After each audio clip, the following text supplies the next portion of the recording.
পর্ব ৮। গ্রামের পাঠশালায় আমার প্রথম বিদ্যার আরম্ভ। সকালে লেখা, দুপুরে বাড়ি এসে খেয়ে দে ফের স্কুলে গিয়ে পড়া। লেখা শুরু তালপাতায়, কয়লার গুঁড়ো পানিতে গুলে কালি আর সরু কঞ্চির কলম দিয়ে লেখা। কালি রাখা হতো মাটির দোয়াতে, যা কুমোরেরা তৈরি করত। সেই দোয়াত পাত্তারির সাথে ঝুলিয়ে নিয়ে পাঠশালায় যেতাম। তালপাতার উপরে কলম দিয়ে প্রথমে হিজিবিজি হাড়িকুড়ি কাকেচ্ছা বকেচ্ছা লেখা। হাত একটু মজবুত হলে ওস্তাদজি তালপাতার উপরে লোহার পেরেক দিয়ে বর্ণমালা লিখে দিতেন। তার উপর কলম বুলিয়ে বর্ণমালা রপ্ত করতে হতো। তারপর নীল কালি দিয়ে তালপাতার উপরে যায় লিখে দিতেন। সেই যায় অর্থাৎ মডেল দেখে দেখে স্বরবর্ণ, ব্যঞ্জনবর্ণ, স্বরচিহ্ন, ফলা ও যুক্তবর্ণ লেখা চলত অনেক দিন ধরে। এসব পাকাপোক্তভাবে লেখা শেখার পর কাগজ ধরা। কাগজে লেখা শুরুকে কাগজ ধরা বলা হতো। সে এক অনুষ্ঠান। সেদিন স্কুলে নিয়ে যেতে হতো নতুন এক শিট সাদা ফুলস্কেপ কাগজ, কাচের দোয়াতে গোলা নীল কালি, পাখের বা কঞ্চির কলম, শিক্ষক ও সহপাঠীদের জন্য জিলাপি বা অন্য মিষ্টি, আর ওস্তাদের জন্য একটা রূপোর টাকা। সেকালে ১ টাকার কোনো নোট ছিল না। ওস্তাদজি কাগজটাকে আড়াআড়ি সমান মাপের ভাঁজ করে খুলে ফেলতেন, আর তাতে রুল টানার মতো লাইন হয়ে যেত। কাগজের প্রথম লাইনে বিসমিল্লাহির রহমানির রাহিম লিখে ওস্তাদজি আমার হাত ধরে প্রথমবার লিখিয়ে দিয়েছিলেন। তাঁর লেখা দেখে দেখে আমিও সারা কাগজে বিসমিল্লাহির রহমানির রাহিম লিখতাম। এর আগে একটা দোয়া পড়া হলো, রাব্বি ইয়াসির ওয়ালা তু আসির ওয়া তাম্মিম আলাইনা বিল খায়ের। দোয়ার মানে জানি না, কিন্তু স্পষ্ট মনে আছে পুরো লাইনটাই। এখন বুঝি এ দোয়া অক্ষরের জগতে স্বাধীনভাবে বিচরণ করার আমার কম্পাস, আমার সনদ। আমাদের স্কুল ঘরটা ছিল চারদিকে খোলা। ৩ দিকে রাস্তা, পেছনে একটা পুকুর, তার একপাশে রাস্তা, তার পেছনে বাগান। স্কুলের পূর্ব দিকে অনন্ত আকাশ, তার নিচে যতদূর দৃষ্টি যায় সীমাহীন ধান ক্ষেত। সেই ক্ষেত দেখে মনে হতো হাত দিলেই বুঝি তরল সবুজ রং লেগে যাবে। ধান পাকলে রঙের শোভা হতো তরল সোনা। খোলা মাঠের উপরে অনন্ত আকাশ, সেখানে মেঘের অপূর্ব ঘরবাড়ি, গাছপালা, নদী, পাহাড়, কবিতা ও স্বর্গ। সেই মেঘের মধ্যে একদিন রবীন্দ্রনাথকে দেখেছিলাম পালকের কলম দিয়ে কবিতা লিখতে। তোমারই গেহে পালিছ স্নেহে, তুমি ধন্য ধন্য হে, আমার প্রাণ তোমারই দান, তুমি ধন্য ধন্য হে। আমার ক্লাস 2 এর বইতে এই কবিতাখানি পাঠ্য ছিল। সেই বইয়ের নাম সুনীতি সোপান। আগাগোড়া আর্ট পেপারে ছাপা। সেই কাগজের মসৃণতা এখনো যেন হাতে লেগে আছে, আর সেই বইয়ের সুগন্ধ ছিল অপূর্ব। এখন বইতে আর সেরকম সুগন্ধ নেই। স্কুলের সামনের রাস্তা দিয়ে আমাদের গ্রামের ও পাশের গ্রামের লোকজন হাটবাজারে বা মাঠে যেত। সবাই তখন হেঁটেই যেত। ২-১ জন সাইকেল আরোহী দেখা যেত দৈবাত। আমাদের গ্রামের প্রায় সবাইকেই আমি চিনতাম। বাজারে বিক্রি করার জন্য কেউ নিয়ে যেত দুধের ভাঁড় মাথায় করে। বাজার ফেরত অনেকের হাতে দেখতাম দড়ি বাঁধা ইলিশ মাছ। ধান কাটার সময় দেখতাম আঁটি আঁটি ধান মাথায় করে কিষানেরা গ্রামের দিকে যাচ্ছে। তাদের পায়ের তালে তালে ধানের শীষগুলো দুলতে থাকত। জাল কাঁধে অনেকে মাছ ধরতে যেত খালের দিকে। আবার চাষের সময় লাঙ্গল, জোয়াল ও গরু নিয়ে মাঠের দিকে যেত অনেকে। কালেভদ্রে যেত চীনাবাদামওয়ালা ফুলচাঁদ, চুড়িওয়ালা বলাই, মুচি মিঠালি ও রামুবৃষু। যেত বৈষ্ণবীরা, কপালে তিলক কাটা, গলায় তুলসীর মালা, কাঁধে ঝোলানো বিরাট সাইড ব্যাগ। বেশ ভালো লাগতো তাদের দেখতে।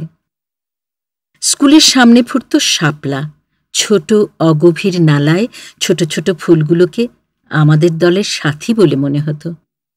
পেছনে ছিল বড় পুকুর, বড় বড় শাপলা ফুটত সেখানে।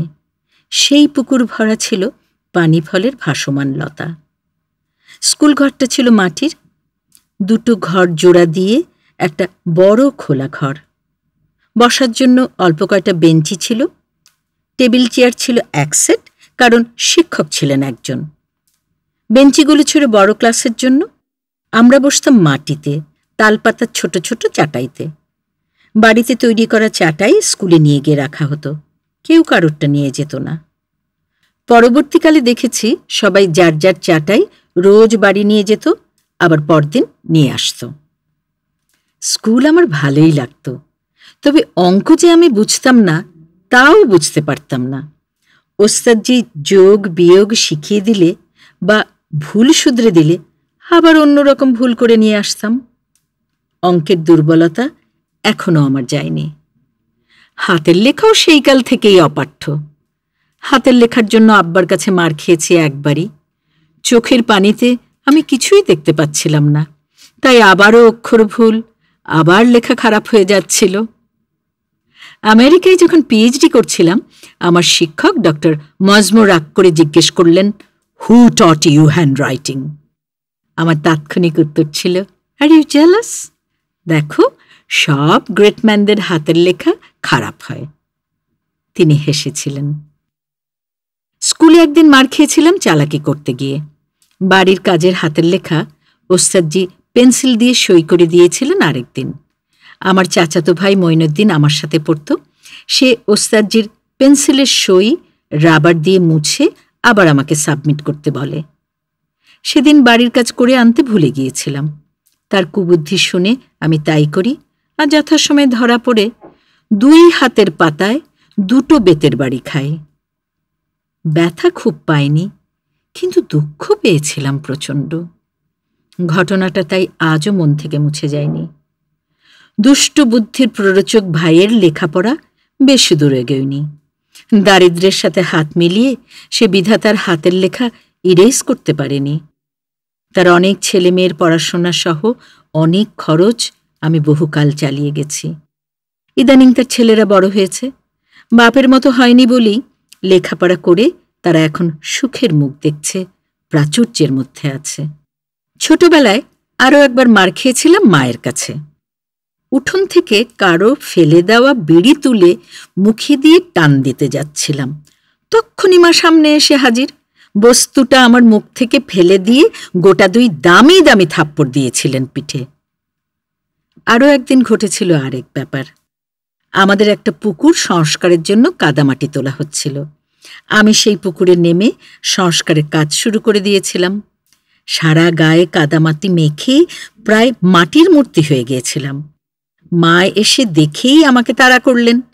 আমি দৌড়ে তার নাগালের বাইরে চলে গেলাম।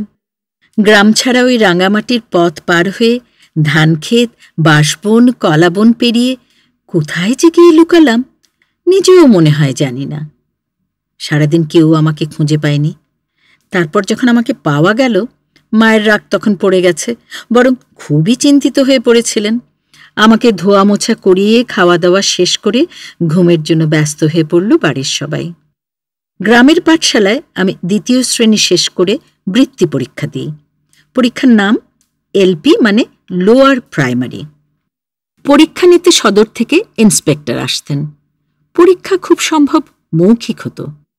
মফিজুল মিয়া ছিলেন ইন্সপেক্টর, তার ছিল জোড়া ভ্রু। ওরকম আমি আর আগে কাউকে দেখিনি। 3য় শ্রেণীতে পড়ার সময় এসেছিলেন মহিলা ইন্সপেক্টর, নাম জোবেদা রব। মেয়েদের নামের শেষে ছেলেদের নামের যোগ সেই প্রথম শুনলাম। পরে শুনেছি আসিয়া মসজিদের নাম, তিনিও ইন্সপেক্টর ছিলেন। কবিতা পড়েছিলাম সুফিয়া এন হোসেনের। পরে তার নাম হয় সুফিয়া কামাল। কিংবদন্তির মানুষটিকে সচক্ষে দেখি বিশ্ববিদ্যালয়ে পড়ার সময়। অপূর্ব সুন্দর, যেন স্বর্গের দেবী। নারী আন্দোলনের পুরোধা তিনি। সব সময় সব কাজে অগ্রণী ভূমিকা পালন করে গেছেন জীবনের শেষ দিনটি পর্যন্ত। মনে পড়ল, ইন্সপেক্টর জোবেদা রবের সব প্রশ্নের উত্তর আমি দিতে পেরেছিলাম। তার রংটা ছিল চাপা, কিন্তু শাড়ির রং ছিল উজ্জ্বল সাদা। তাতে ছিল সোনালি ফুলের সমাহার। ছোটদের মনের মধ্যে কোনো ছোট ঘটনা যে বিশাল মানচিত্র হয়ে জুড়ে থাকে, তা হয়তো কখনোই অনুধাবন করা যায় না।